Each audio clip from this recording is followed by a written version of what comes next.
15 اگست 2023 کال دی د افغانستان اوسنی چارواکي ملایان وایي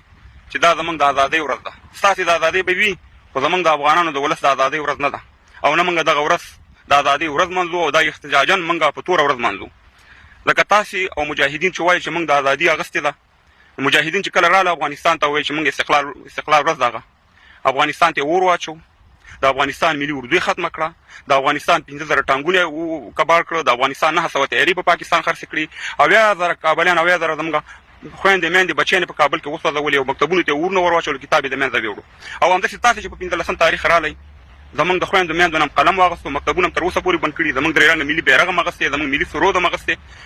کار اهل کار ته نه سپارئ، صرف ارض کې ملا دی دغه کې وټاکي خپل، یعنې د ملایانو نظام دی دا هېڅکله د افغانانو نظام نشي کېدی. دا مبارکي به صرف تاسې خپلو کې یو بل ته ورکوئ، 1 لک استک 1.5 لک، هېڅکله به افغانان دا ورځ په سپینه ورځ ونه مانځي، دا ورځ به موږ په توره ورځ مانځو. او موږ ته تر څو پورې چې تاسې د غازي امان الله خان ورځ چې اصلي ازادي وه چې 104 کاله مخکې په 19 اګست باندې دا 104 کاله برابرېږي، هغه نه یې مانځلي په صحیح انداز سره، او د هغې عکسونه هم بېرته نه یې لګولي. بل په جلال آباد کې تاسې د هغې عکس اخوا کړې. تاسې فکر کوئ چې افغانان زړه په دې تاسې ګټلی شي، د افغانان به تاسې نه نور هم راپرد کوي. نو اصلي ازادي هغه ځکه وه چې غازي امان الله خان په خپل بازو په خپل مټه باندې دا کړه. هغه نه د پاکستان حکومت غوښتې، نه د روس نه غوښتې، نه د چین نه غوښتې، نه د مهربانه د امریکې نه غوښتې، په خپل مټ باندې ازادي، اصلي ازادي چې د 15 اګست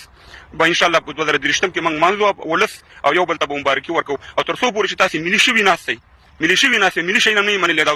د افغانستان د خویندو میندو مکتبونه هم نه یې منلي، ستاسې ازادي او خپلواکي موږ هېڅکله نه شو منلی. او په دې کې هم خبره ده چې تاسې خو په 15 تاریخ کابل ته راغلي یاستئ، خو امریکایان خو په 11 باندې ووته د افغانستان نه، نو 11 مانځي که 15 مانځي، په دې کې هم شک دی. په الله سپارم انشاءالله افغانانو ولسه په خپل ځای باندې ولاړ یو. دا 1 لک 1.5 لک خلک د افغانانو ترجماني نشي کولی، او دا ازادي به د یو بل سره منځي، مګر موږ ولس ته په توره ورځ باندې دغه ورځ به منځو، او تر څو پورې چې دې ملي شوي نه او ولس ته یې رجوع کړي نه.